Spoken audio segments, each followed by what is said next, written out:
My pleasure. Well, hello everyone, and welcome to a very special edition here on RNFM Radio, hanging out on the pulse of nursing, and of course you're hanging out with us on a Google Hangouts on air, and of course if you're listening to the archive podcast, that's all right. You just head over to rnfmradio.com, which I'm sure you have, to listen to the podcast or to view this on our Google Plus page or YouTube page. But this, again, is a very special episode. This is our very last episode, as far as we know anyway, before the holidays, and so we are going to be wishing you happy holidays. Hopefully everybody's going to have a safe and happy holiday, and hopefully it's filled with joy. And, that's all we have to say right now. I just wanted to get that out of the way so that we can, a little housekeeping. We appreciate the community. Keith and I are so thankful for each and every one of you over at the RNFM Radio community. Keith, I want to welcome you here with me on the air, on our Google Hangouts on air. And how are you doing today, sir? I'm doing great, Kevin. I'm here in Santa Fe, and it is snowing. We've had a lovely snowy day so far. We are at 7,000 feet, which many people don't know. It's a cold, snowy day, and we are excited to have Florence Nightingale here with us. We have this particular privilege. It still boggles our minds. We can barely believe it ourselves, but with some help from 21st century technology and other mysterious forces that we don't really understand, we have tapped time travel itself. Yes, we've made contact with the icon of the nursing profession, and she's agreed to an interview. So, ladies and gentlemen, join me now in welcoming none other than the Lady of the Lamp, Miss Florence Nightingale, live on RNFM Radio. Greetings. 'Tis my extreme pleasure, I assure you. Well, it is our pleasure as well, Florence, and it's such an honor to have you here. And we're not going to give a bio. I think many people know about you, and they will probably glean more from everything you have to say today. But the first question I'd like to ask you is a multiple question, and it's, what do you think of nursing in the 21st century as compared to your time?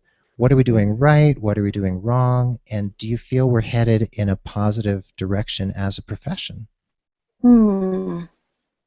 Yes, well, the nurses of today have the benefit of medical, technical science, of course, but I perceive there are still many problems, eh? What's this I hear about noise in the Crimea again, just for one example? Indeed, it seems ironic to me to need to enunciate that the basic principle of a hospital is to do the sick no harm, and yet there are reports of these germs, these these super microbes, very concerning indeed, concerning the improvements of your century. I would have thought for better, but, for example, the hospitals were never made to take in the whole of the sick population. I was very pleased to hear that we have other means of dealing with sick in their homes. I think this is a positive influence. Your thoroughly modern hospitals would be affirmed, I should say, if there were more legislative changes. And this, of course, we would have hoped for much more enlightened speakers on behalf of nurses. I know it is a problem I dealt with all my life. Wow. Well, Florence, so you mentioned legislative. So what are you thinking in terms of legislative action for the benefit of nurses and the public? Well, do not misunderstand. 'Tis benefit that we now have nurses in every country, yea, every continent, but nurses, I find, have a reticence of speaking out in public, and there is, unfortunately, a need for more to speak up and sit, as it were, at the table, because, as we know, if we nurses are not sitting at the table, we're likely to be on the menu. Florence, I love that. No, definitely. Florence, I love that. And I also wanted to expand on what you said earlier in regards to the super microorganisms here. And of course, in this century, we call them superbugs. That's just sort of not our non-technical term, but we use the term superbugs here.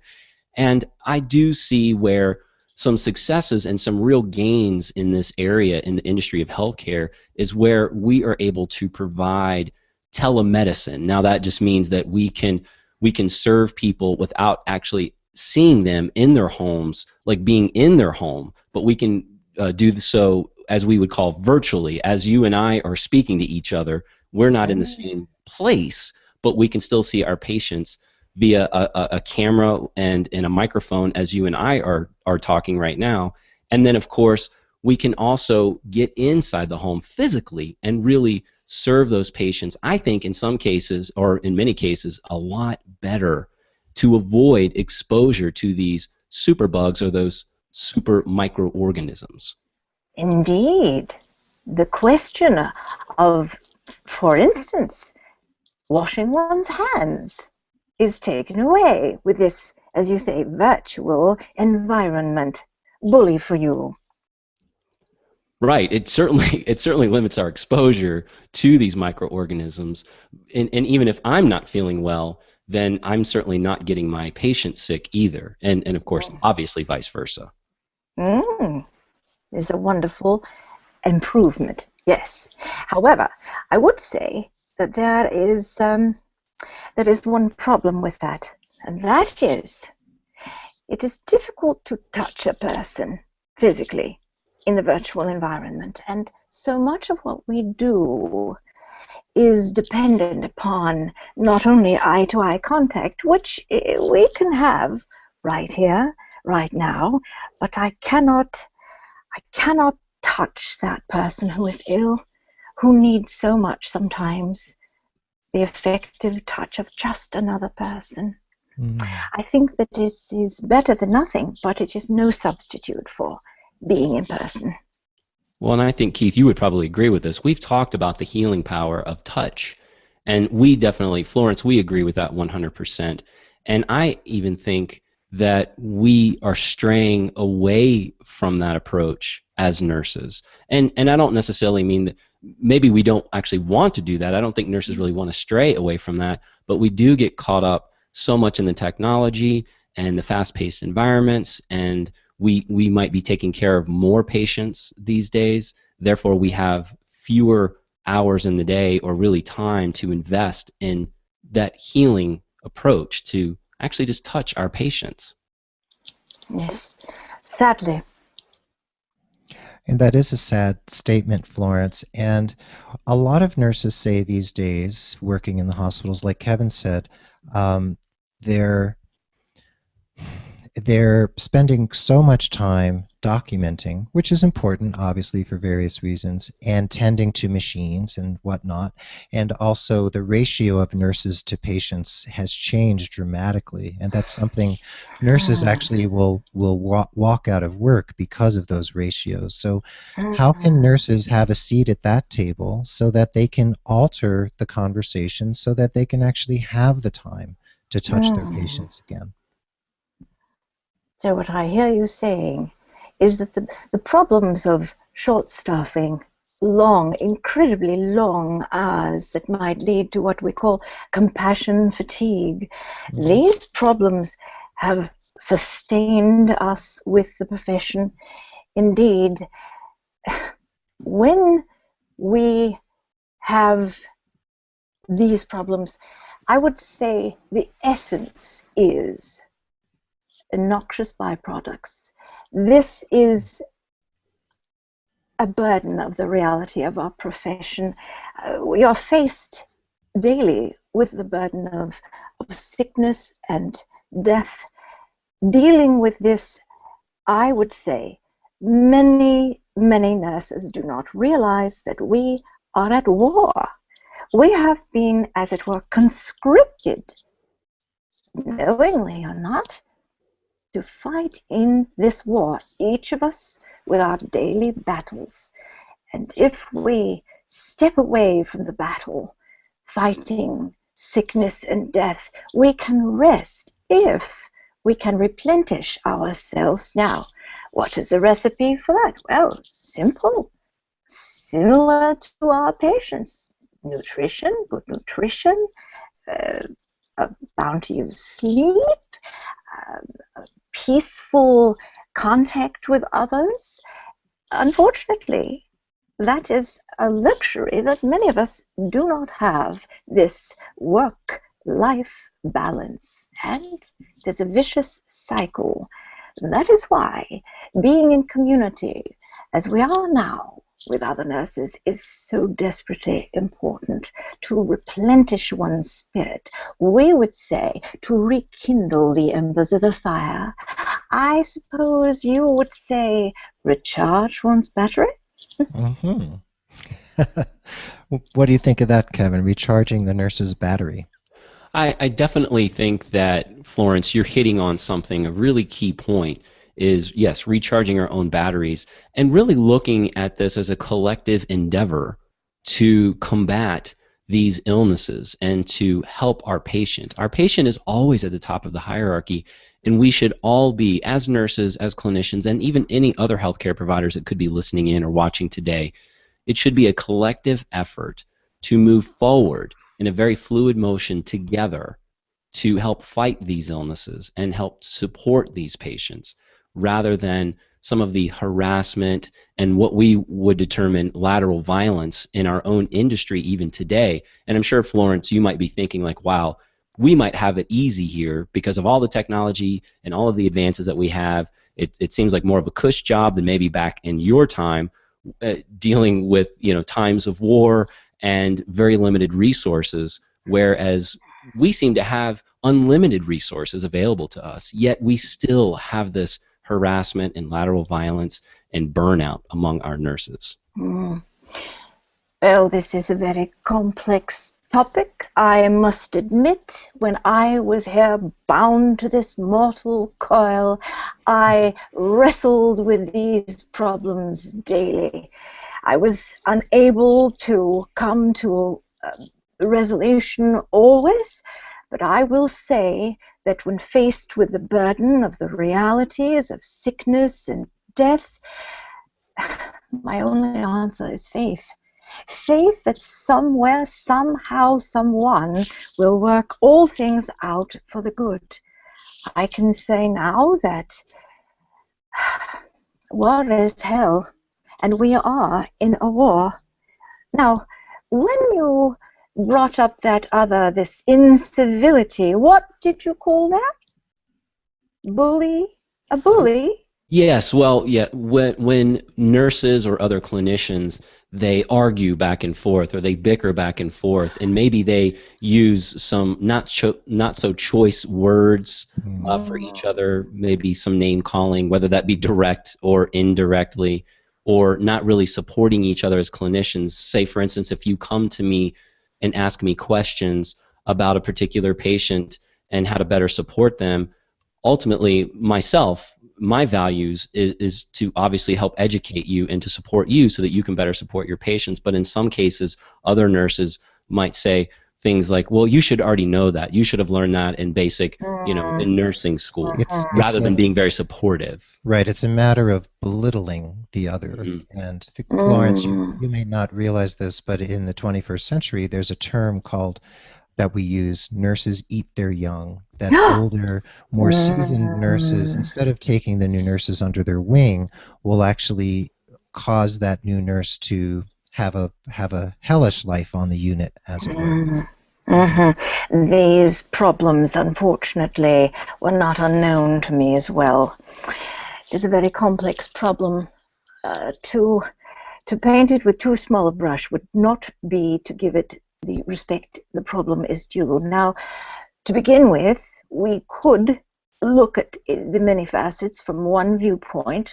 One could say it is a systems problem. The spread of incivility leads to chaos within the ranks, and therefore patient care is compromised. We would not want that. But like any other complex problem, it is not that simple. Allow me to define some basic terms with which I expect you may or may not agree to the basic human condition. I would say, first off, we are at the core spiritual beings. Would you agree? Yes, very much so. All right, then. If we agree to that, let me say that I believe our persons are more, to use an example, like a hard-boiled egg, with the spirit in the middle, flanked by the soul, and encapsulated with the body. So there we are, body, soul, and spirit. Mm-hmm. Now, there is some discussion about how do we define the soul. Many scholars agree that the soul is tripartite. That is, the mind, intellect, the emotions, yes, and the will. This is indisputable in my understanding. So, the core, in my view, underpins everything else. And what is the core? The core in nursing is why are we doing what we are doing when we are doing it. I would say self-aggrandizement, serving oneself, always leads to narcissism and chaos. It infects, as it were, all the mind, all the emotions, all the choices we make. And we know that can lead to other physical problems as well. That is quite a statement, Florence, and it sounds like there's some response to you here on the internet to what you're saying. And Kevin, do you have a question for Florence that's been posted? Yes, so there's a question, and this question is, just quoting it, I learned from one of the most seasoned nurses in Nurses Speak that the first nurse recruits of Florence Nightingale were prostitutes. Is this true, and how did they fare in their new profession? I hear they were the best. That is not true. That is not true. It is not true. Okay. Not at all. No. My cadre of 38 nurses. Now, mind you, how far back should we go? We're going back to Harley Street, the Institute for Sick Gentle Women, where I was brought in as superintendent, and those nurses were already there. There was some turnover, let me say that.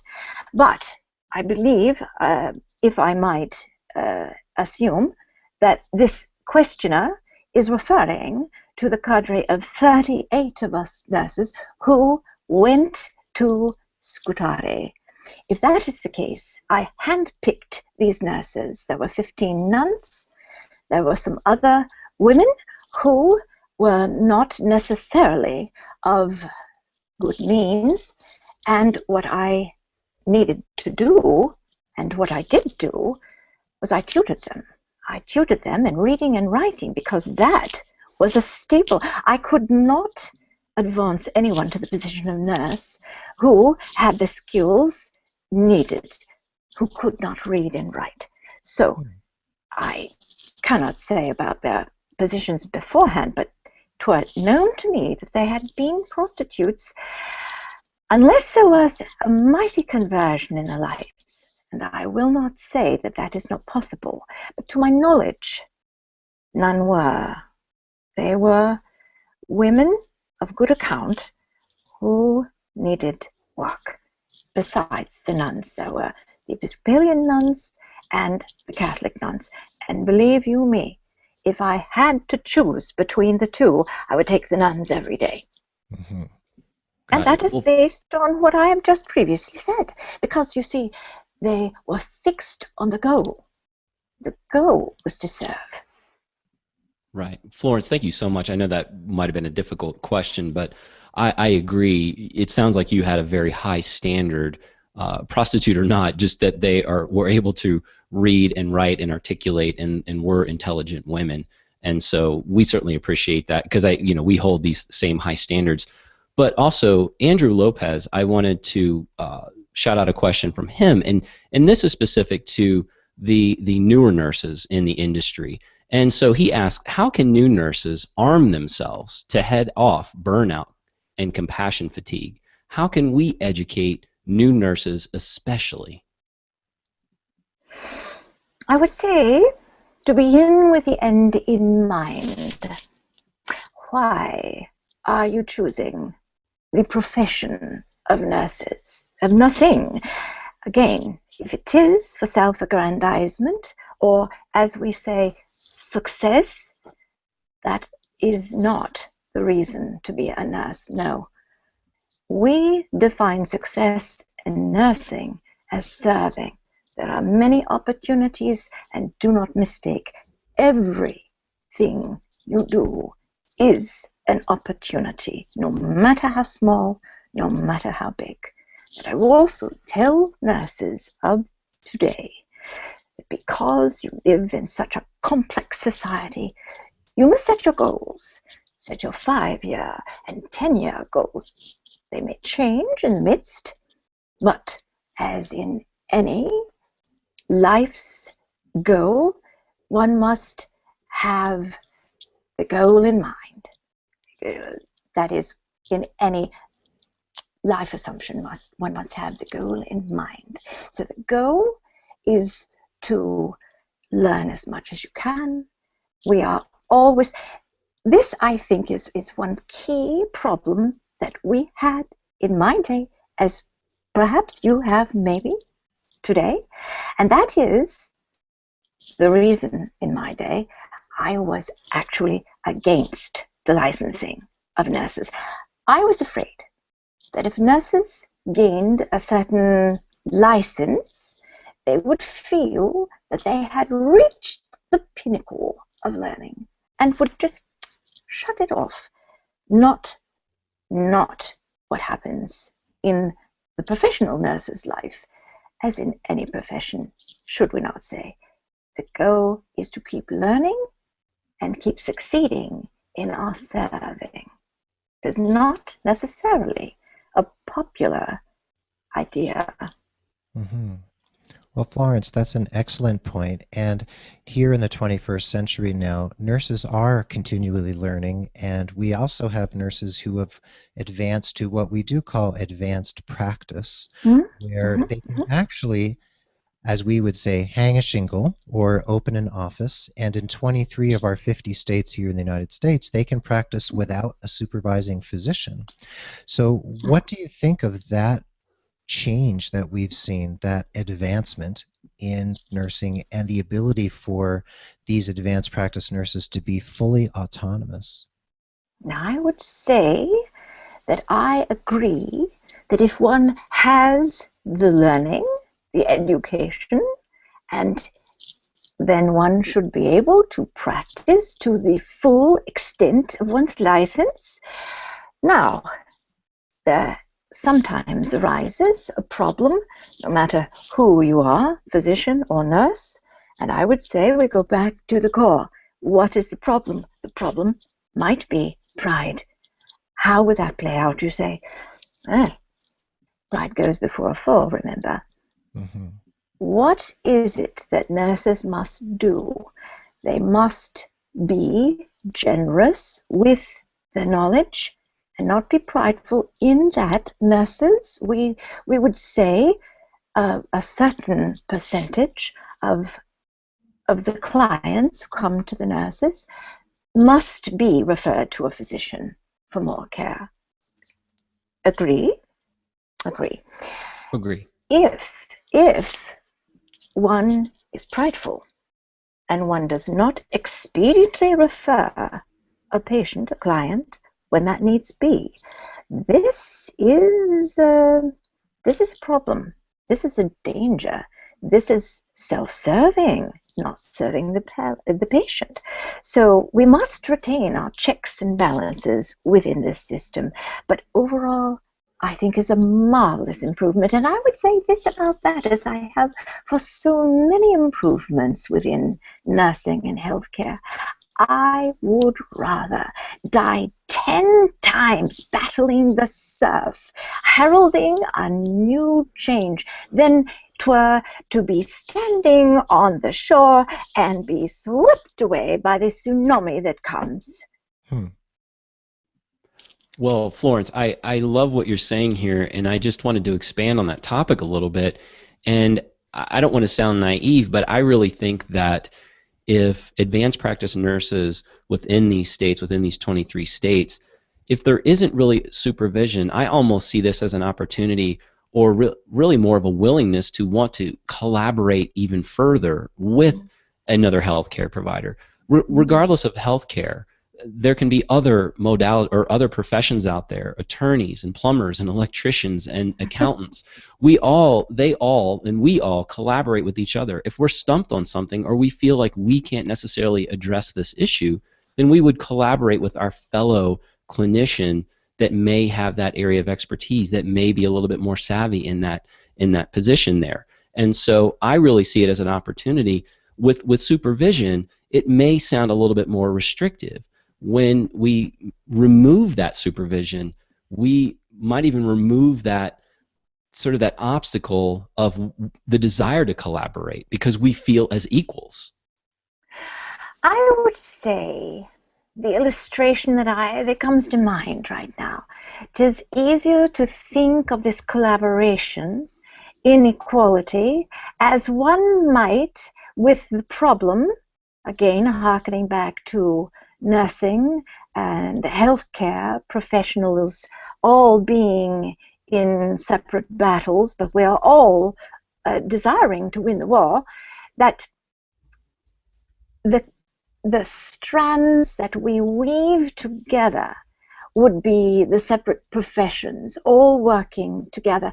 So for instance, if, and I say this to the new nurses as well as to the accomplished ones, if you are setting about your practice, no matter where you are, it is though, well, the illustration I use is if we were going to move a heavy yet precious object, we're going to move it from one place to another, what would we do? Would we get a strand of twine with two thin little threads? No, one tug and it would break.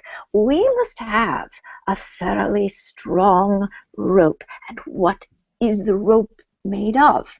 Well, a strand of course, learning and intellect, a strand of technology, but yes, the strand of kindness, the strand of compassion, the strand of camaraderie. All of these, you see, form together to be the great rope that will bring us closer to the goal.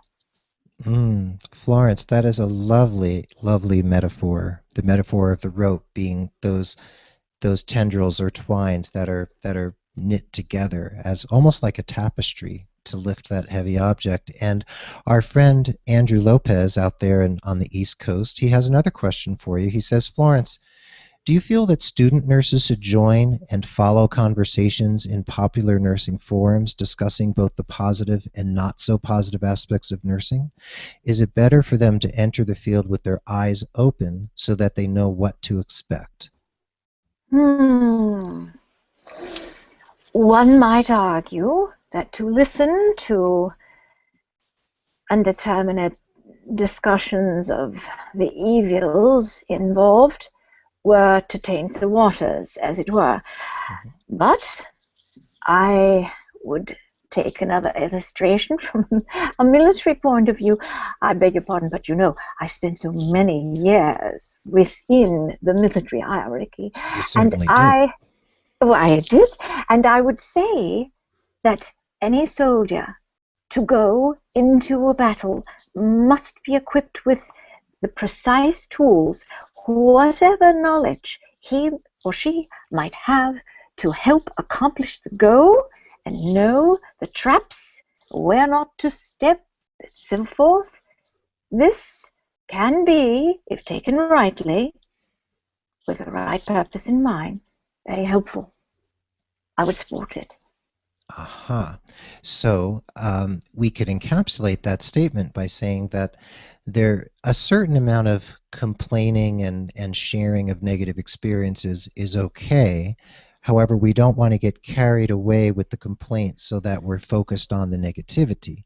So it's more about sharing together in communities so that we can actually, like you were saying, arm ourselves with the right tools to be able to move forward positively. And I think people like Andrew out there, Nurse Friendly, he does create forums where nurses can actually share the positive aspects and how they can learn from each other. So sure, there are places where nurses might get together over a cup of coffee and just complain. But I think Andrew is coming especially from a point of view where there are forums out there where we really learn from one another, and he's one of the people out there we really support because he makes those conversations happen. Ah, yes, I am listening from above. I Aha. hear and I see this facilitation. It is very good. The difference here is that we might, in community, when we have conversations facilitated for the good, we might laugh together, we might share insights, and so again connect in that band, in the chords, and make ourselves stronger. It is very good. There is a difference, I would point out, between complaining for complaining's sake, because if there were no complaints, there would be no innovation. The difference is how one treats the complaint. Now, I've found within my jurisdiction, within my management and leadership responsibilities, at first, it was a temptation to avoid the complainers. And then a very wise person shared with me that if I listened, and if I listened to both parties, found why the complaint had been brought forward. Was there a pain that someone was personally suffering? Was this a systems issue? What is the issue? And if it was one person pitted against another person, listen to what might be labeled the victim. Of course, there's a responsibility to aid the victim if it really is a person is the victim and not masquerading as a victim. Any way we can. And then thirdly, to take action. Because what is caring, in my view, the difference between compassion, empathy, and true caring is that caring is concerned with action. So we have a situation, we listen, we discern, and we take action. Not necessarily as a dictator would take an action, but again, in order to weave the strands that have sprung away, to weave them back together. Is this not the heart of nursing? To care for one another as much as we care for our patients? I love that, Florence. And I think that really touches on how we need to be dovetailing the art of nursing and the science of nursing. Because, Florence, I love technology and I love science, but not everything is black and white. Not everything is point A to point B or has a direct line. There is so much more to add to the canvas, to add more color to the situation. And it sounds like we really need to focus on really meshing the art and the science together without focusing too much on one or the other, but rather combining those efforts. Indeed, indeed. Science and technology should undergird everything we do because, after all, we've been given the intellect as a tool to use, to not use it, to believe all the old wives' tales.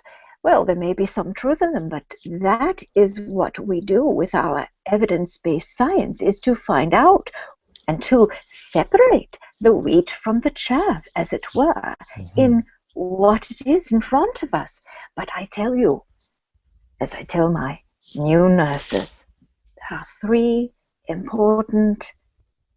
most important points in nursing, all science aside, and they are: number one is kindness. Number two is kindness. And most important, number three is also kindness. That's lovely, Florence, and that really does underscore what so many people out there are trying to convey to the nurses. We have our friends Renee Thompson and Susan Strauss who travel the country speaking at organizations and facilities and hospitals and agencies, teaching them about kindness, about incivility and how to conquer incivility and turn it around. And that is very important, not just, like you said, for the care of our patients, but also for the care of one another and ourselves, actually, wouldn't you say? Indeed. Yes, yes. So what message would you have for us in terms of this issue that's being talked about so much right now here in the United States is healthcare reform, how we're trying to figure out how can every American have access to high quality healthcare that they can actually afford. And you may be surprised or maybe not from your perch that millions of Americans still have no or little access to healthcare, or if they have that access, they don't have the money to pay for it. What do you think of that? I spent a better part of the last 50 years of my life in pursuit of this ideal, having traveled, well, many parts, not the whole world, but to many parts of Europe and Africa. I saw man's inhumanity to man, and I saw the result of what could have been handled with simple healthcare. So I realized, it took me many years to realize, that the calling that I had from indeed on high was to assist each one of us to have the ability to procure science and medical help when it was needed preventatively. So, as your Benjamin Franklin said, the bird in hand is worth two in the bush. It's always and I love the one, a pound of prevention is, an ounce of prevention is worth a pound of cure. He is so jolly. Oh, but I mustn't talk about all those people I'm privy to speak with now. Needless to say, let me explain. When in my day I saw the difference between the haves and the have-nots, there were institutions, I believe they may or may not exist now, they were called workhouses, poor houses, where those in debt, the debtors, would be institutionalized, if it were, to produce some goods. It was, in my view, modern day way of slavery. It was dreadful. It was difficult. They worked long hours, dreadful conditions, not enough food, and certainly not enough health care. So what is now, I believe, the national healthcare system, not to self-aggrandize, but I will say that I lobbied long and hard, yea, even from my sick bed, to entrust the populace with the understanding that everyone, as we said as a Christian nation in the day, each man is my brother, each one created by God, each one should have the same kindness and sympathy allowed. But in our hierarchical society, the words were shallow. There were fewer actions. So now it's taken many years for your country, pardon me, to come alongside this idea I think it is very good. It is time. Now, one P.S. I would say, in my day, I did not mean for the national health care to encompass all of society, because those that had the means did not need it, but that they should provide for those that had not. Excellent point, Florence. Kevin, what are your thoughts on that particular point? That is, it's something close to our hearts and something we've talked about here. There are so many people still going without. There are, and I think it can be a very overwhelming sensation for not only nurses but all clinicians out there, and really just even when it really hits home for those of us who are not clinicians, and thinking about our families and how we can get access to just these basic medical needs, this basic preventative care.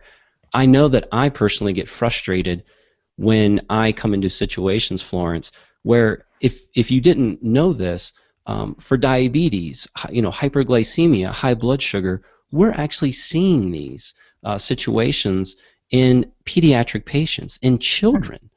And aside from any other organic reason or organic cause of that, sometimes it really just comes down to lifestyle. And some of these kiddos, they might be overweight, or they might lack a lifestyle and not spend enough time outside moving their bodies and getting their heart rates up, or know the right nutrition, or have the right tools. And it's frustrating for us to see preventable diseases just get so bad that now we're actually in a state of reaction instead of being proactive. Well, that brings us roundabout to one of my first points, which is why nurses need to be at the table making political, legislative decisions. And even if they're not at the table, they are backing the others who are. We need to be writing, speaking, and not merely reacting, coming up with innovative ideas. And it sounds to me that these forums are a good beginning. Thank you, Florence. That's right. There's many of us out there who are trying to speak out, and we appreciate you being here speaking out with us. And I actually have a, not a frivolous question, but a question not related to politics or healthcare. It's actually about you. So may I ask that question? Yes, of course. So I'm curious if you have read this book, The 12 Rooms of the Nile by Enid Shomer. She's an author in Florida, and she's been on our show. And are you familiar with this book? I am familiar with the book. I have not read the book. Aha. Well, for our listeners and viewers out there, Enid Shomer did a great deal of research about you, my dear Florence, and she wrote a fictional account as if you and the French writer Gustave Flaubert had met in Egypt, because the information she found was that you were actually in Egypt around the same time. Indeed, we were. Right, but there was no actual evidence that you had actually met. So this is a fictionalized account of your conversations, and I'm curious about that. Well, had we been in the same place at the same time, I warrant you, my chaperones, the Bracebridges, would never have allowed that intercourse. No, no, no. This man, however interesting he might have been, was a known rake. And for, you must understand, at the time, for myself as a single woman to be in another country, even with chaperones, was so highly unlikely that I was at every turn not allowed the company of strangers unless they had been already cleared, what do you say, by my chaperones. They were very protective in that way. But if I would like to say a few words, if you would like, about my trip to Egypt. Please do. Ah, well, you have to know, this was such a life-changing experience. If you might have known, I had been suffering so from the time I was nearly 17, when I feel that God called me to this new, well, I didn't know what he called me to. I was struggling and wrestling like Jacob with the Lord Almighty. Please, please, please tell me. My sensibilities and my intellect showed me all around me what disparities there were in society. It was dreadful. My mother and father expected me to be like all the other gentlewomen, but in my view, they were wasting their lives. I could not imagine, even though I had more than one suitors for marriage, I could not bring myself to be a wife or a mother, because I knew that if I were, it would take me away from what I felt was my calling.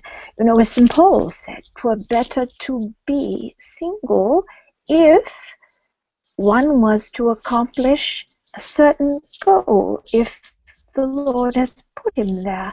And I don't believe that everyone has to feel the same calling as I did, but I believe that for those of us who have been given a certain position, the Lord will tap one on the shoulder and fashion a life. The choice, of course, the will is our own, but getting to Egypt, what an adventure. Truly, the reason I went was a bit selfish. I was so distraught. I had been, have either of you ever spent a winter in England? I personally have not. I've spent a summer in England. Quite different. Quite different. Quite different. The winter in the northern countries are dreadfully depressing, and I battled with a depression, I suppose they would say now. Mm-hmm. My parents did not understand. Every day I was getting older, I knew that I was cut out for something else. I did not know what it was. And the Bracebridges, Selita, my friend, we called her Sigma, she was more than a mother to me. She, when I was still a teenager, came one day to my room as I excused myself, had not been excused. I ran around. I ran away from the table, and I was distraught. I was weeping in my room, and Selina asked me, "My dear, would you like to take a walk?" And I said yes, I did not know what else to say. We walked, and she said, "My dear, you know, I have no children. I'm not quite old enough to be your mother, but I could have been." She said, "Allow me to be your confidant." She said, "I believe in you." She said, "Even though your parents do not necessarily believe that you have this call, I believe you." She said, "What can I do to assist you?" Just being a friend, having someone who believed me was enough at the time. And then, years later, when they asked my parents' permission to take me on an adventure. What an adventure it was! My parents, I am sure, especially my mother, expected, as she said when I returned, "Well, dear, now that you have that out of your system, are you ready to marry and settle down?" And I said, "Oh, Mother, no. Now it is clear to me what I must do."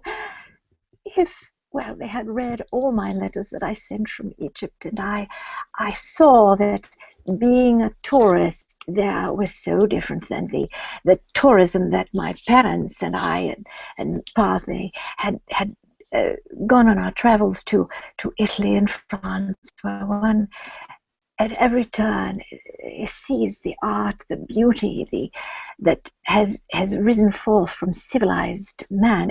It was gorgeous in Europe, But to go to Egypt, well, it was nothing but brown. The Nile was brown. The sand was brown. There was desolation. There was tombs and catacombs and dismal people and the flies and the gnats and the fleas and the rats. Oh, I cannot tell you. The only beauty was in the sky. And it made perfect sense to me why these people, as miserable as they might be in this life, had no problem with understanding that there is a life after this. What more had they to look forward to? So the idea of living dismally as they did among the ruins, among the sandstorms, among the desolation, it made perfect sense to me. When I saw this, I do not know if you've ever heard this term. It's called bastinado. It's where they treat people in such miserable ways. They beat them on the soles of their feet, and this will lead to death in many times. Oh, the misery, the inhumanity that I saw meted out on the least of these in these countries. My heart broke. And Selina Sigma, my friend, she understood. She understood so much that she helped convince my family that this new horizon, this nursing profession, was indeed the calling. And she and Mr. B convinced my father to allow me to take the nurse's training in Kaiserwerth. But Egypt was the beginning of it all. So powerful, Florence. That is extremely powerful. Thank you for sharing. Well, and you're hitting on to a point that I wanted to address. And of course, you're here with us today on a Google Hangouts on Air, and I figured Google can pretty much do anything, it seems like, and even channeling Florence Nightingale. I mean, the fact that we actually get to visit with you in a different time. And I wanted to talk about channeling Florence Nightingale. Now, this is a book, an upcoming book that apparently has been published under a pseudonym, but it's about you. Yes, indeed. That clever Dr. Campbell is taking the interviews that I have done and other creations from my writings, and she will publish it. I am told she has all my permissions. Yes. Well, we're very glad about that, and we want our listeners to know, Florence, that this pseudonym of yours, Dr. Candy Campbell, they can actually go find her at candycampbell.com. They can find her on Facebook, LinkedIn, Pinterest, Twitter, YouTube. They can see films of you and films of her and read her writings and learn a great deal about how she's brought you to nursing conferences, to seminars, to keynote addresses. You've been everywhere, and you are gracing the airwaves and the 21st century here with your presence and your wisdom and bringing it to us here in the 21st century, and we greatly appreciate that. So do you have anything else you'd like to say before we say goodbye? I would like to leave the listeners, the viewers, with this one remembrance. Take the day, press on with kindness. I will definitely do that, Florence. We will do that. And we will definitely encourage our RNFM radio community to do the same. And what an honor and a pleasure, and I thought next to really impossible to be hanging out with Florence Nightingale today. And this will be a moment to remember for a lifetime. My Certainly pleasure. will. God Thank bless you, Florence. God bless you too. Happy holidays. Thank you. Well, Kevin, what an experience to be here with Florence Nightingale. How would we ever have known that this was possible? Well, I think in talking about the book, channeling Florence Nightingale, I think that kind of gives a different sort of concept to ghostwriting. Wouldn't that be? Yes, You know, yeah, uh, but amazing that it can be ghost written by Florence Nightingale, and then Candace Campbell can put this out and really be directly channeling Florence. It's I that's don't know, a right. concept that I can barely wrap my head around. That's right. And with the holidays coming up, Kevin, it feels like this conversation with Florence has really been a gift to you and myself, and also the gift we can give to our community. This interview will be available on audio, on video. The video will actually be available immediately on YouTube and on our page at rnfmradio.com. So it's a gift that'll keep on giving. And I just want to say thank you to everyone for supporting us in 2014.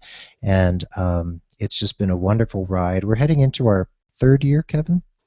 We're completing our third Oh, year. we're completing our third year. We're heading into our fourth year. So Yes. I just want to say thank you to all of you for supporting us, for being part of this community. And Kevin, if you wanted to say a last word and happy holidays about what's coming up in 2015, and we will say goodbye for 2014. Well, it has been a great ride here on RNFM Radio, again, closing out our third year. It's been a wild ride, Keith. It definitely has. I'm thankful for you. I'm thankful for the community. And I know that we're both thankful for the community, because without the community, without someone to project our voices, the mission and philosophy of each and every healthcare provider and professional that's been on our show, and that's after today, 136 episodes. It's without that, then really RNFM Radio, there's no reason that we should exist without that. I mean, we need the community out there, and we so appreciate it. And I also wanted to call out again Andrew Lopez for his unwavering support over at Nurse Up. He is at Nurse Friendly, and just a comment that he made: nurses face many challenges in their daily practice. No need to reinvent the wheel each time. If you can learn from someone who has been there and dealt with that situation before. And I think really that's what RNFM Radio does as a platform. These are individuals who have skin in the game, who have been there and who have done that and want to share their expertise. And we want to give that to you, the community, just this valuable content. So we do want to thank you for an awesome 2014, and we do also want to welcome you to an amazing 2015 coming up. But of course, enjoy these last few days and couple of weeks of 2014. Absolutely. By all means. And definitely, if you're listening to us via iTunes, I just have to put that out there. If you wouldn't mind just taking a couple of minutes, heading over to iTunes, finding our RNFM Radio podcast, and leaving us a rating and review, we would certainly love that, because that helps us push our platform even further. Because if we can push our platform even further and extend our reach, then we can extend our reach to you and beyond our backyard. So with that being said, you've hung out with us on the Pulse of Nursing. You have listened to all of these leaders and thought provokers in our industry, and I hope that you continue caring for yourself while caring for others. And we look forward to having you back here again with us on the Pulse of Nursing of 2015. Take care, be well, and we sincerely do love each and every one of you.